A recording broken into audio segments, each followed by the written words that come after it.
खबर की करते हैं। डॉक्टर राजकुमार बने रहेंगे रिम्स के निदेशक। आपको जानकारी दे दें कि रिम्स निदेशक डॉक्टर राजकुमार को हाई कोर्ट से बड़ी राहत मिली है। पद से हटाने के फैसले पर हाई कोर्ट ने रोक लगा दिया है। राज्य सरकार और अन्य को नोटिस भी जारी कर दिया गया है और शपथ पत्र के माध्यम से जवाब दाखिल करने का निर्देश दिया गया है। अब इस पूरे मामले को लेकर आपको जानकारी दे दें कि अगली सुनवाई 6 मई को होगी। तो ये बड़ी जानकारी हम आपको दे रहे हैं, जहां आपको फिर से बता दें कि डॉक्टर राजकुमार रिम्स के निदेशक बने रहेंगे और पद से हटाने के फैसले पर हाई कोर्ट ने रोक लगाई है। राज्य सरकार और अन्य को नोटिस जारी किया गया है। शपथ पत्र के माध्यम से जवाब दाखिल करने का निर्देश भी दिया गया है।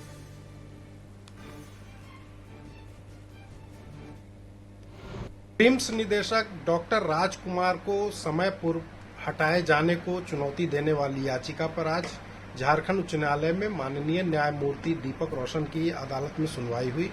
माननीय अदालत ने तत्काल प्रभाव से 17/4/25 के उस आदेश को स्थगित कर दिया है, जिसमें उन्हें हटाने का आदेश दिया गया था और इस मामले की विस्तृत सुनवाई के लिए 6 मई को समय निर्धारित किया है। इस बीच राज्य सरकार एवं अन्य को नोटिस जारी करने एवं शपथ पत्र के माध्यम से जवाब दाखिल करने का निर्देश दिया है। तो एक बार आपको फिर से बता दें कि डॉक्टर राजकुमार रिम्स के निदेशक बने रहेंगे और साथ ही आपको यह भी जानकारी दे दें कि डॉक्टर राजकुमार को हाईकोर्ट से बड़ी राहत मिली है। साथ ही पद से हटाने के फैसले पर हाईकोर्ट ने रोक लगा दी है। राज्य सरकार और अन्य को नोटिस जारी किया गया था और साथ ही शपथ पत्र के माध्यम से जवाब दाखिल करने का निर्देश भी दिया गया है। और वहीं एक बार फिर से आपको यह भी बता दें कि मामले की अगली सुनवाई अब 6 मई को होगी।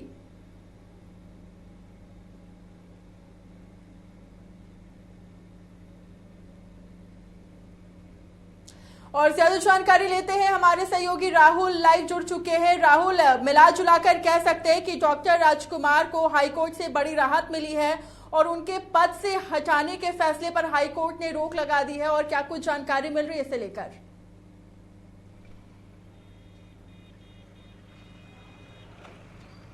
देखिए, जिस तरीके से 17 अप्रैल को एक पत्र जारी किया गया स्वास्थ्य विभाग की ओर से स्वास्थ्य मंत्री डॉक्टर इरफान अंसारी के हस्ताक्षर से, उसमें साफ लिखा गया था कि रिम्स के निदेशक पद पर तैनात डॉक्टर राजकुमार अपने जो पद का है वो सही तरीके से उपयोग नहीं कर रहे हैं। जो विभाग की ओर से दिशा निर्देश दिए जा रहे हैं उसे सुचारू रूप से लागू नहीं कर रहे हैं। जनहित को देखते हुए उन्हें उनके पद से हटाया जाता है। हालांकि वो उस समय छुट्टी पर थे, दिल्ली में थे, और जब दिल्ली से वो लौटे तो उन्होंने झारखंड हाई कोर्ट का रुख किया और अपने पद से समय से पहले हटाए जाने को फैसलों को चुनौती देते हुए एक याचिका दायर की और याचिका पे आज सुनवाई करते हुए झारखंड हाई कोर्ट ने बड़ा फैसला सुनाया है। उनका जो आदेश था 17 अप्रैल का, उस पर रोक लगा दिया गया है। अब एक तरह से हम कह सकते हैं कि जिस तरीके से याचिका दायर करने के दौरान डॉक्टर राजकुमार ने कहा था कि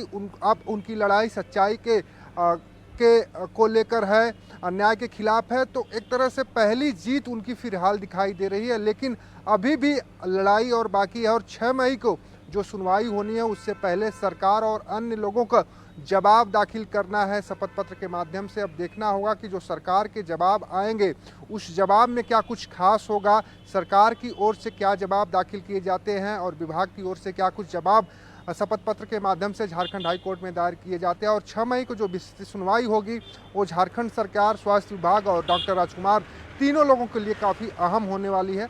तो हमें लगता है कि 6 मई का हमें इंतज़ार करना चाहिए। 6 मई के बाद सारी चीज़ें साफ हो पाएंगी। लेकिन जिस तरीके से डॉक्टर राजकुमार को हटाया गया था, पूरे राज्य में एक चर्चा का विषय जरूर बना था।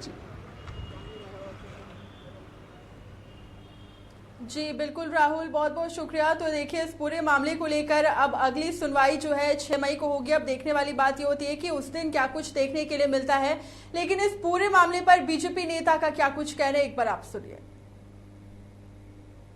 व्यक्ति को जिम्मेदारीपूर्ण व्यवहार भी करना चाहिए। अगर आप मनमानी करेंगे, आनंद फानंद में कोई कार्रवाई करेंगे तो निश्चित रूप से कोई स्वाभिमानी अधिकारी अगर हाईकोर्ट के दरवाजे पर पहुंच गया और उस आदेश को निरस्त कर दिया, तो मैं समझता हूं कि एक बार सरकार को सोचने की आवश्यकता है कि उत्तेजना में आकर या फिर किसी के बहकावे में आकर आप अगर कोई कार्रवाई करते हैं तो न्यायिक परीक्षण में अगर खरा नहीं उतरता है तो मंत्री पर तो प्रश्न उठेंगे, साथ साथ सरकार की कार्यशैली पर भी प्रश्न उठता है कि आखिर इस तरह से मनमाना करने की छूट किसी मंत्री को कैसे दी जा सकती है। रुक करते अगली